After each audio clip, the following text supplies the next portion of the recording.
Olá pessoal, sejam todos bem-vindos a mais uma live do programa Dialogando Prevenção. Hoje a nossa live é o Janeiro Branco, cuja temática é saúde mental em tempos de pandemia.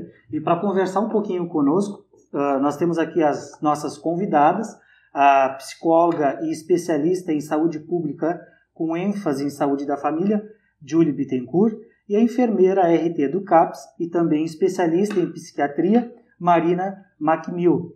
Então, sejam todas bem-vindas, né, à nossa live. Obrigada. Esse é um projeto da Secretaria de Saúde, né, com inserção de 13 etapas que vai ocorrer ao longo do ano. Cada mês a gente vai fazer uma temática, assim como acontece com Novembro Azul, Outubro Rosa. Então, ao longo do ano a gente vai fazendo uma live por mês. Hoje o tema é saúde mental em tempos de pandemia. Então, para iniciar o nosso diálogo, garotas, eu vou fazer a primeira pergunta para a gente poder discursar a respeito, né? Que neste mês da campanha, o Janeiro Branco, tem chamado a atenção para a importância dos cuidados com saúde mental, que vem sendo afetada em todo o mundo pela pandemia do novo coronavírus. Com base nessa premissa, primeiro, quais seriam esses cuidados e quais foram os reflexos da pandemia aqui no município em relação à saúde mental? Primeiramente, muito obrigada pelo convite. Boa tarde. Eu não sei em que momento, né, isso vai ao ar, mas muito boa tarde. Muito obrigada. É uma honra para nós poder representar a saúde mental do nosso município. E primeiro, respondendo esse cuidado com saúde mental, né? O Janeiro Branco, ele é um mês de conscientização sobre a prevenção de saúde mental. Então, é muito importante a gente desmistificar o cuidado com saúde mental. A gente começar a entender e a gente procurar reentender, né? Porque os preconceitos, os mitos são muito grandes em torno dessa temática. É importante a gente compreender que o apoio psicológico, o apoio psiquiátrico, muitas vezes a necessidade da interação medicamentosa existe, né? Mas principalmente a necessidade do autoconhecimento, do autocuidado, de eu olhar para dentro, eu refletir, né? E muitas vezes algumas pessoas têm a dificuldade de fazer isso sozinhas. Por isso a necessidade de um acompanhamento de um profissional. Legal, e fazer um gancho que eu tenho falado, né, Julie?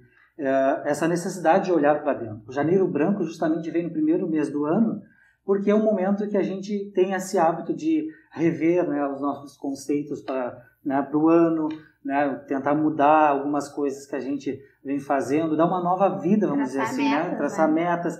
Então, a temática do Janeiro Branco vem bem ao encontro dessa prerrogativa que tu falou, dessa iniciativa de ter uma autoanálise, de se rever alguns conceitos, algumas formas de ter uma vida um pouco melhor, seria isso? Exatamente, só que o que acontece? Muitas pessoas, elas até percebem essa necessidade, né, de buscar uma ajuda, de buscar uma terapia, de buscar um acompanhamento, muitas vezes até multiprofissional, né, Marina? Só que existe ainda, por essa questão do preconceito, né, dessa dificuldade ainda cultural, de falta de conhecimento de algumas pessoas, existe um medo, né, existe o receio de procurar essa ajuda. Então, por isso, a necessidade de a gente enfatizar, de a gente falar sobre saúde mental, sobre essa desmistificação dessa necessidade, porque muitas pessoas não procuram mesmo sabendo que precisam por medo do que vão pensar, de como vão se sentir, de uma possível represália, né, de estar em um acompanhamento, estar em um serviço de acompanhamento psicológico ou psiquiátrico. Então, muito importante nesse mês ir de encontro, né, nesse momento mais reflexivo, né, de olhar para dentro, a gente bater nessa tecla, a gente falar bastante sobre isso, para incentivar, para encorajar as pessoas a buscar. E trazendo essa questão dos reflexos, a Marina trouxe alguns dados, porque isso afetou bastante o nosso município. O Brasil, né, não só o Brasil, mas o mundo como um todo foi afetado né, pela função da pandemia. Mas os reflexos no nosso município foram grandes. E a enfermeira Marina vai trazer isso para nós. Boa tarde, obrigada pela oportunidade. Bem-vinda, Marina.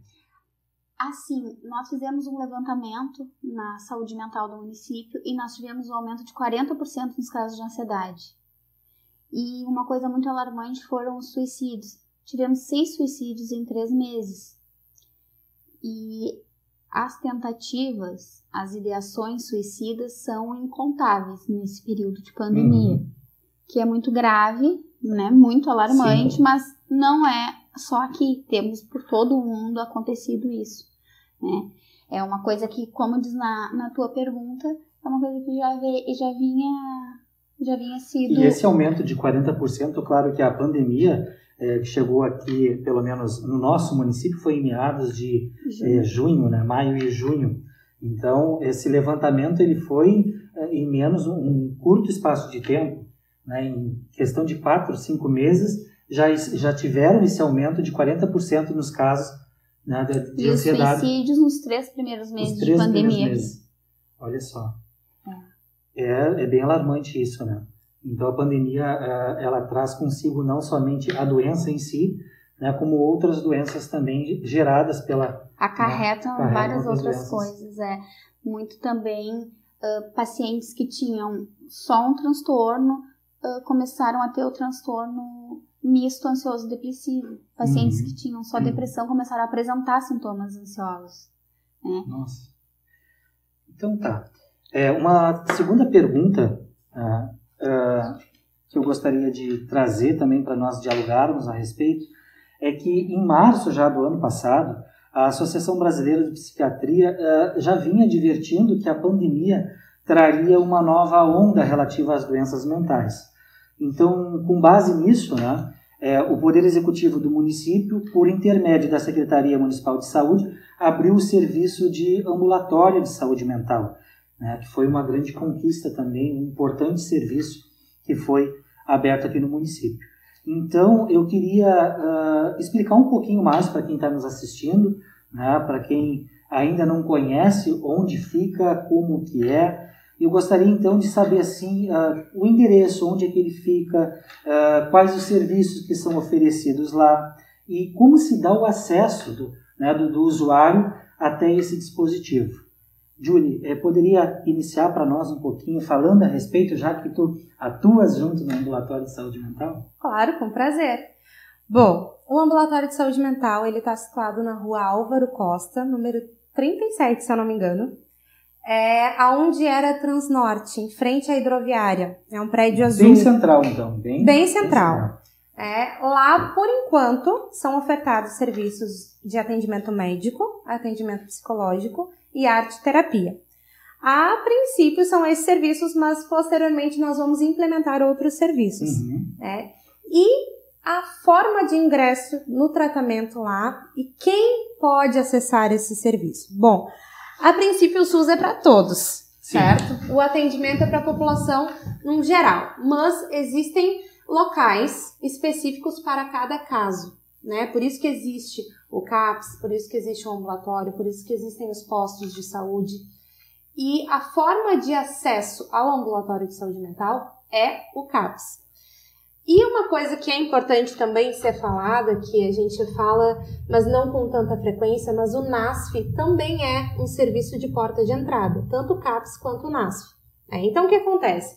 Aquelas pessoas, elas querem um atendimento de saúde mental no ambulatório. Elas vão chegar lá, eu gostaria de ser atendida. O acolhimento sempre é via CAPS, né? Ou através do NASF, através da psicóloga Carolina França. Então, o indivíduo ele não deve procurar diretamente o ambulatório? Não. Na verdade, o serviço de porta de entrada principal do nosso município é o CAPS. Tá? O que acontece bastante? Né? Acontece bastante por ser central, né? O CAPS, por ter uma estrutura muito maior, é difícil encontrar um prédio do porte do CAPS que seja mais central, né? E o que acontece bastante é as pessoas, mas eu gostaria de ser atendido no ambulatório de saúde mental por ser, de repente, mais próximo da minha casa. Eu gostaria porque, de repente, eu tenho um familiar que já é atendido no ambulatório de saúde mental.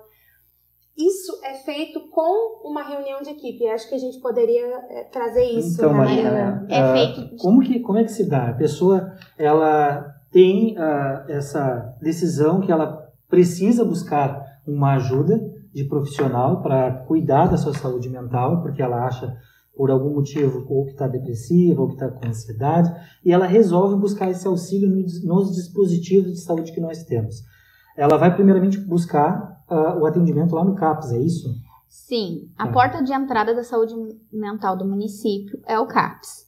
O paciente chega no CAPS, é passado pelo acolhimento, é feita uma triagem ali pelo profissional, e é levado para a reunião multiprofissional, que é realizada com toda a rede de saúde mental, onde está a Julie e o pessoal do ambulatório, onde estamos nós e a nossa coordenação. E nessa reunião vai ser discutido o caso dessa pessoa. O caso é discutido entre todos os profissionais e avaliado e decidido se é paciente para ser atendido no ambulatório ou no CAPS. Se ele for para o ambulatório, quando ele vai até o CAPS para pegar a data da consulta, ele já sai com a data agendada no ambulatório, para médico, arte-terapia, psicólogo, ou os 3, ou um só, ou 2 serviços, e já sai com o encaminhamento ali do CAPS. Porém, a equipe do ambulatório já está ciente que o paciente vai procurar, porque, como eu disse, a reunião é multiprofissional. Estamos todos ali discutindo o caso.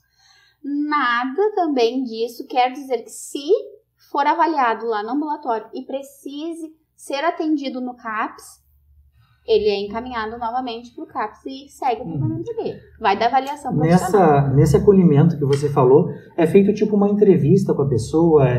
Como é que é esse acolhimento para você? Você escolhe informações para poder compreender melhor o que essa pessoa tem passado, o que ela tem sentido, para poder discutir com a equipe? Seria isso? Exatamente. A gente tem a ficha de acolhimento pré-pronta ali, onde tem um guia de perguntas para a gente se guiar. Claro. Né? É feito ali a investigação do caso, né? Investigação familiar, socioeconômica, paciente com história prévia, tudo isso, medicação que tomou, que já tomou, nós estávamos conversando ali antes de iniciarmos a nossa live, e eu queria já também dar os bem-vindos, né? O pessoal que está chegando agora na nossa live. Sejam bem-vindos, pessoal. Essa é a nossa segunda live do Janeiro Branco com o tema saúde mental em tempos de pandemia. Para você que chegou agora na nossa live, seja bem-vindo, fique conosco aí e vamos dialogando um pouco mais a respeito da saúde mental. No início, antes de nós iniciarmos a nossa live, nós estávamos conversando, né, a respeito de quem vai para o ambulatório, quem não vai, como que é feito isso aí. Eu gostaria que me falasse um pouquinho mais a respeito, retomasse de novo qual o critério de que vocês fazem. Olha, esse tem um transtorno agudo, mas não precisa ir para a saúde mental, para o ambulatório de saúde mental, ele fica no CAPS, mas são coisas pontuais e outras que não são. A gente comentou um pouquinho a respeito disso, né? O que acontece? O que acontece? O serviço de ambulatório, ele não é... A gente até fala bastante isso. Casos leves e moderados e o CAPS seria casos graves. Sim. Mas isso é uma forma que a gente encontrou de simplificar o que a gente traz, né? O que a gente trabalha na nossa reunião multiprofissional. O que acontece é que os casos que são crônicos, que vão precisar de um acompanhamento contínuo ou de um acompanhamento mais longo, eles vão para o CAPS. E casos que podem ser graves, mas que são pontuais, eles vão para o ambulatório. Por exemplo, existe um paciente que ele tentou suicídio. Tentativa de suicídio é algo grave. Então, isso significa que esse paciente necessariamente vai ficar no CAPS? Não. Se essa tentativa de suicídio dele foi motivada por algum motivo pontual, foi alguma situação pontual, um término de relacionamento, uma depressão que está instalada naquele momento, né, ele vai ser um paciente de ambulatório, ele vai passar para nós. Mas, se ele tiver uma doença crônica, né, um transtorno mental crônico, e a tentativa de suicídio foi motivada por isso, ele vai permanecer no CAPS, porque ele vai precisar de um acompanhamento contínuo. Então, o acompanhamento do ambulatório de saúde mental, ele é mais pontual. Os pacientes que vão para lá são pacientes que existe uma possibilidade de alta não muito distante, né? Ele vai ter o acompanhamento ali, mas ele vai ter o acompanhamento conforme a necessidade. Até a sua alta. Até a sua alta. Deixando claro que pacientes com transtornos de esquizofrenia, afetivo bipolar, alguns transtornos de personalidade, eles são pacientes crônicos, eles precisam de tratamento sempre, mesmo estáveis, eles precisam acompanhar. Então, esses, geralmente, eles são backups, né? E aí, é importante a gente ressaltar também uma coisa com relação à medicação e com relação ao tratamento. Porque muitos desses pacientes, eles nos trazem assim, tá, mas então eu vou precisar tomar medicação pro resto da vida? Eu vou precisar fazer tratamento pro resto da vida? E muitos até que não têm uma psicose, uma esquizofrenia, algo considerado pela nossa sociedade, algo mais grave, como um transtorno afetivo bipolar ou um transtorno de borderline, o que acontece? Essas pessoas, elas se chocam quando a gente diz que eles vão precisar manter um acompanhamento. Mas vamos pensar, vamos convidar o pessoal que está nos assistindo a pensar, e eu convido a ti, né, e a Marina nem se fala porque a gente está juntos nessa empreitada, né? Mas vamos pensar assim, uma pessoa que tem diabetes, ela não vai precisar manter o acompanhamento pro resto da vida? Eu sempre uso esse exemplo. Exatamente, ela não vai tomar uma metformina, uma insulina ou algo assim pro resto da vida? Sim. Ela não vai precisar fazer exames para manter a glicose, para ver como está o nível de glicose para o resto da vida? Uma pessoa que tem hipertensão, ela não vai precisar tomar lá o captopril, e aí a enfermeira vai me dizer melhor as medicações para...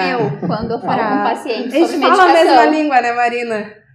Ela vai precisar manter aquela medicação para o resto da vida. Uma pessoa que tem um colesterol alto, né, aí eu não sei se seria para o resto da vida, mas pelo menos por um bom tempo, ela vai precisar manter. Novos hábitos também. Exatamente. Claro. E por que a gente tem tanto esse preconceito, né, esse preconceito com relação à medicação de saúde mental, né? Porque eu não sou louco, porque existe toda uma questão histórica, uma bagagem histórica com relação ao que é considerado loucura. Então eu não faço tratamento, eu prefiro ignorar que eu preciso de um tratamento porque eu não vou tomar medicação para o resto da vida, né? Então, é importante a gente ressaltar que sim, existem casos que não são tão graves, né, como uma psicose, uma coisa mais, né, que é mais aparente, digamos assim, mas que eles vão precisar de um tratamento para o resto da vida e não tem nada de mal nisso, não tem nada de errado nisso.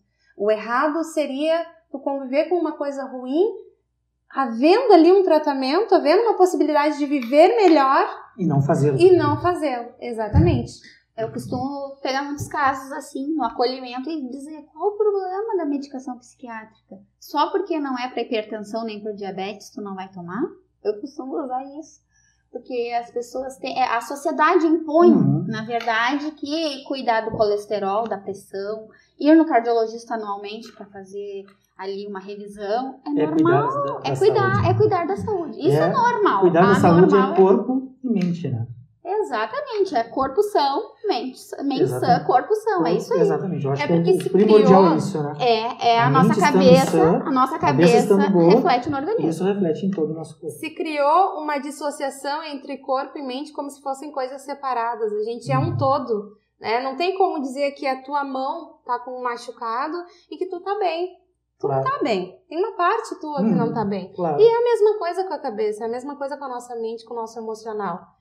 Tanto que a gente ouve, né?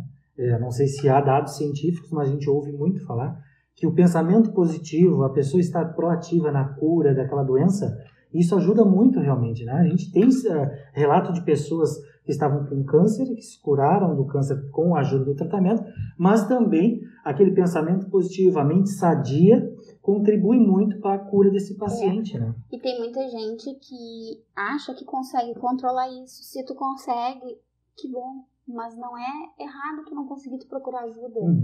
A ajuda é primordial. A ajuda psicológica e psiquiátrica no tratamento do câncer, um exemplo, né? É primordial. Com certeza. E é decisivo. É decisivo na conquista dessa vitória ou não. Nesse pensamento positivo. É uma coisa que realmente é difícil. É muito difícil sozinho. Não tem. E vocês estão aí, né? Estamos aqui, uma de portas equipe muito abertas. profissional. De segunda a sexta. Esperando. Para colocar em prática todo o conhecimento, todo o estudo que vocês têm, né, na área da psicologia, na área da enfermagem, para contribuir, para ajudar a quem precisa, né? Então, meninas, eu tenho agora uma terceira pergunta também, né? A pandemia ela tem gerado medo, incerteza e tantos outros anseios. Durante todo esse período de pandemia, pesquisas mostram o comportamento dos brasileiros durante o isolamento, que tem progredido, né? O estresse agudo, logo no início da pandemia, em março, era de 6,9%. E em junho, né, 3 meses depois, esse índice aumentou para 14,7%. Já para a depressão, os números saltaram de 4,2%, chegando a 8%, e depois teve uma queda de 6,6%. E no caso da crise aguda de ansiedade, o número subiu de 8,7% para 15%. E aí, nisso, a gente consegue observar uma queda do índice da depressão, porque ela estava associada aos aspectos de isolamento social e confinamento. O que não aconteceu para o estresse e para a ansiedade. Nesse sentido, qual é a diferença entre estresse, depressão e ansiedade? E a relação causal de cada um com a pandemia? O estresse nada mais é do que o desequilíbrio ali hormonal, né? Nós temos hormônios e substâncias químicas no nosso organismo que tem que estar equilibrados. Né? O estresse é o aumento disso, o desequilíbrio, né, para o aumento disso tudo. Isso é o que causa o estresse? O motivador da pessoa ter estresse? O nosso organismo que responde a um estímulo, geralmente de pressão. Algum conflito? Conflito. O estresse está muito relacionado, ele é um sintoma muito relacionado à ansiedade. Tá? Às vezes a depressão também, sim, mas em geral é um sintoma de ansiedade, o estresse. Sim. E na verdade, tanto o sintoma, que é o estresse, que vem acompanhado, né, do transtorno, é difícil te dizer exatamente uma causa, porque o transtorno mental ele tem caráter multifatorial, né? É difícil te dizer, olha, é exatamente isso que causa, porque pode ser que em ti seja uma situação, em mim seja outra, cada indivíduo vai reagir. Ou pode ser que sejam várias situações ao meu redor que se acumularam, porque também o transtorno mental tem um caráter cumulativo, né? Eu vou acumulando, eu vou deixando para depois, né? Eu vou aguentando, ou como eu costumo dizer para os pacientes, matando no osso do peito, né? E aí, em um momento, eu vou estourar, eu vou explodir. Chega um momento que a pessoa não aguenta mais. Exatamente. E aí coloca para fora. De alguma forma, não quer dizer que seja de forma que esse estresse gere uma irritação, assim, seja exteriorize. Isso. Pode ficar as consequências podem ser internas.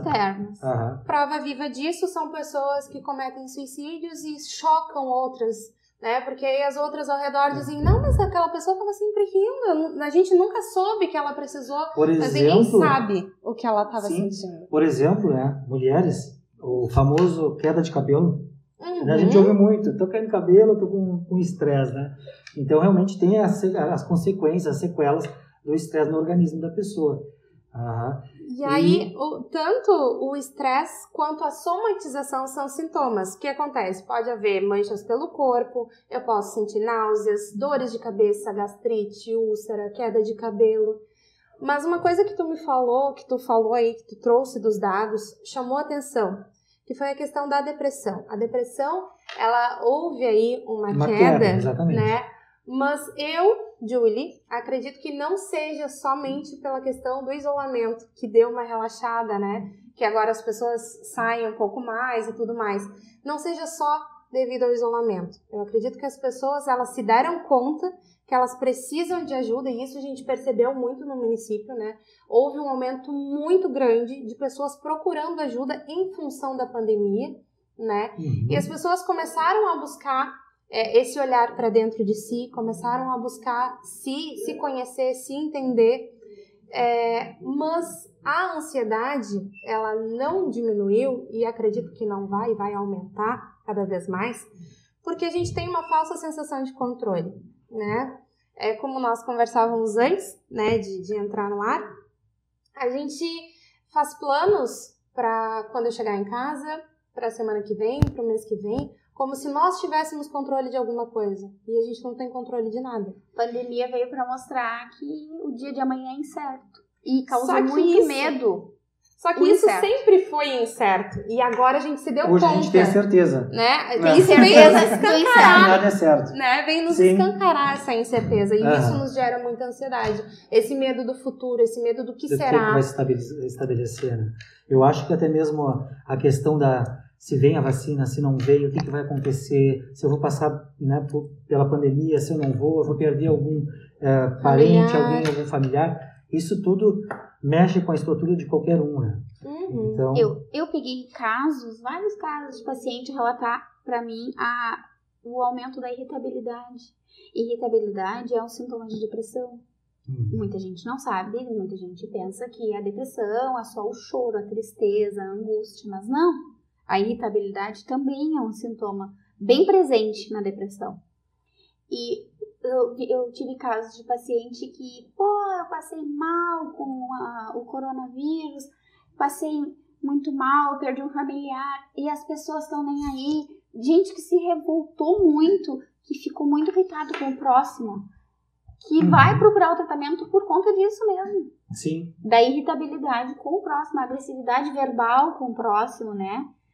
Porque a mídia aí é o correto, que todos nós temos que ter responsabilidade social, porque é um vírus que a gente passa para o outro, a gente não prejudica só a gente. Só que tem gente que não está conseguindo medir isso. Não tem essa conscientização, essa empatia. Quem não tem essa empatia, tem gente que não está conseguindo controlar essa irritabilidade, essa agressão verbal, até física, eu não tenho relato nenhum, mas de agressão verbal com o próximo, por falta desse distanciamento, desse cumprimento de normas, esses cuidados básicos, né, que tem que ter. E as pessoas estão desenvolvendo muito isso, essa irritabilidade com o próximo, né, por conta da falta de empatia. Esse reflexo, né, bate lá a falta de empatia dele comigo, com os outros, e eu devolvo agredindo ele. Mas o que acontece? A gente é criado em uma sociedade, em uma cultura cada vez mais individualista. A pandemia veio também nos escancarar. A gente pode abrir um leque do que a pandemia veio nos escancarar, né? Mas coisa. Isso é outro fator, outra coisa que a pandemia veio nos trazer. A gente não é sozinho, a gente depende do outro, né? Não adianta só eu me cuidar, se daqui a pouco alguém que vive comigo, que mora na minha casa, está trabalhando com uma outra pessoa que não se cuida, por exemplo. Então a gente é uma rede, a gente está interligado. E a pandemia veio nos trazer isso, veio nos mostrar isso também. Então, veio nos mostrar muita coisa que a gente não estava acostumado a olhar, que a gente não tinha esse olhar. Ok. Uma última pergunta que eu queria, para finalizar nossa live, se existe alguma atitude comportamental que contribua para que os sintomas de ansiedade e estresse apareçam. E surgindo um ou outro, eles podem avançar para uma depressão? Ou seja, a minha rotina diária, o que eu vejo, o que eu escuto, pode contribuir para desenvolver algum sintoma de ansiedade e estresse? Com certeza. Muito contribui. O que aconteceu, que foi de uma certa forma foi muito bom. Eu ouço relatos de quem diz assim, eu nem olho mais o boletim diário. Eu olho lá, fim de semana só, a semana como foi e tal, só para me manter informado. Eu só quero saber da vacina na hora que ela chegar, eu não quero ficar sabendo se está sendo liberada, se vem, se não vem, porque isso estava me prejudicando, e estava mesmo. O início da pandemia fechou tudo, estava todo mundo em casa, só assistindo televisão, olhando os canais na internet, e tudo só falava nisso, obviamente, né? Todos os canais de TV que só falava nisso. Era só pandemia. E o assunto dentro das casas era só esse, era vivenciado só isso, e não tem mesmo, não tinha como fugir disso, era isso aí. Claro. E muita gente acabou adoecendo, procurando serviço, né? Se vendo doente, o que é muito importante, a gente saber. E a mídia trabalhou muito também, pelo menos a sensação que eu tive, em cima sempre da mortalidade da pandemia. Abriu um canal de TV, morreram tantos, enterraram tantos, jogaram tantos corpos na vala. E me parecia assim que a campanha de conscientização, de prevenção, ficava em segundo plano. Ficava em segundo plano, porque era muito difícil ligar a TV e botar num canal e ver alguém falando de como evitar o contágio, de como, embora houvesse, mas era em proporção menor. Então, todo o canal não tinha hora e nem não tinha horário para se colocar máquinas jogando corpos, enterrando. Então, eu acho que isso causou um desespero muito grande. Isso levou à ansiedade. Sim, porque eu acho que poderia ter sido tratado de uma outra maneira, né, Julie e Marina? Talvez, olha, a pandemia existe, está aí, e vamos viver com ela, com cuidado, zelando, se colocando no lugar do outro, preservando a formas de contágio, se preservando. Eu acho que poderia ter dado uma outra cara, vamos dizer assim, para o enfrentamento da pandemia.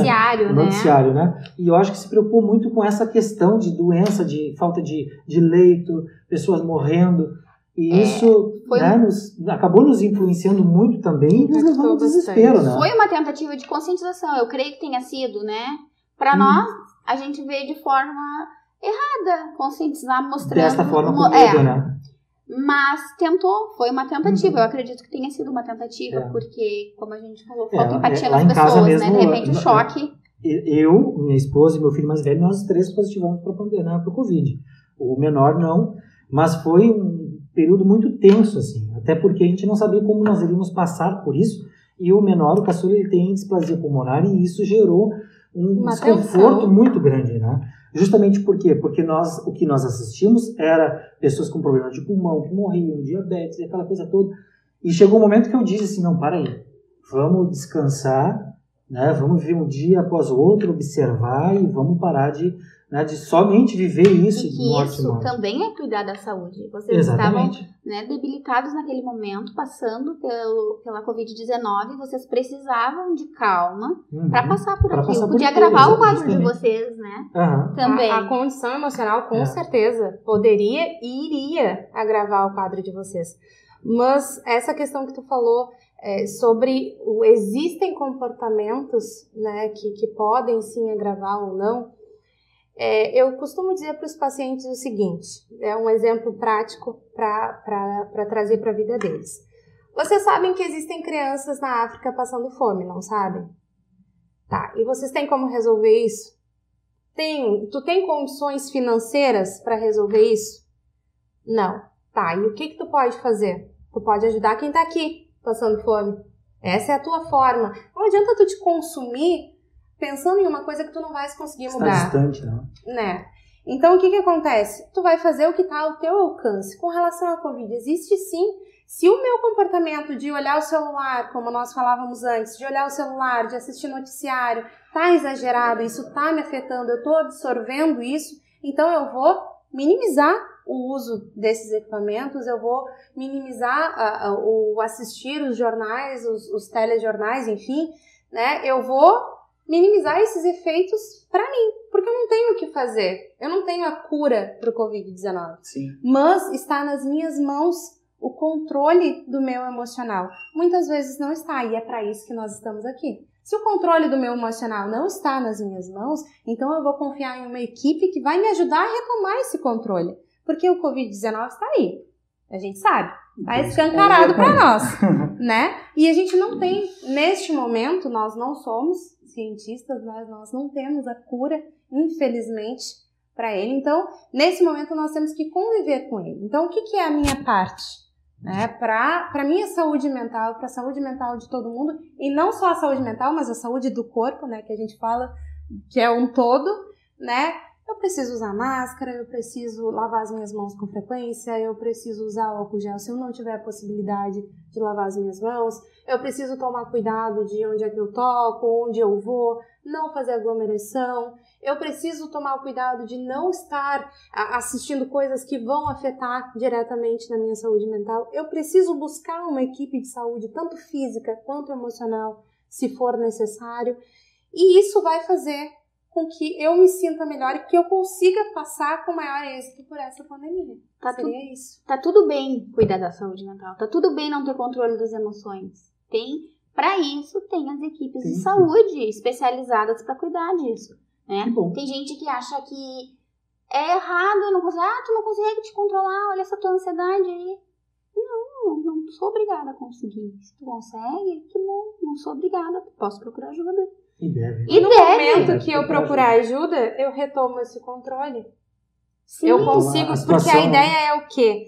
Não é que esse paciente que chega até nós, que nesse momento que ele chega, ele está debilitado, não é que esse paciente ele dependa de nós para sempre. A ideia é que nesse momento ele venha assim e ele dependa de nós, ele tenha todo o suporte, todo o apoio necessário, mas que a gente incentive, ensine para que ele consiga andar sozinho. Exatamente. Então, se ele vir a precisar novamente, nós estaremos aqui, mas ele vai ser encorajado, ele vai ser ensinado a caminhar com as próprias pernas. Então, ele vai retomar esse controle. Então tá, meninas, era isso, né? Hoje nós falamos então de saúde mental, o nosso Janeiro Branco. Recebemos aqui a Julie, que atua no ambulatório, né, Julie? E a nossa Marina, também que trabalha no CAPS, a Marina é enfermeira. Para você que nos assistiu, muito obrigado. Até a nossa próxima live.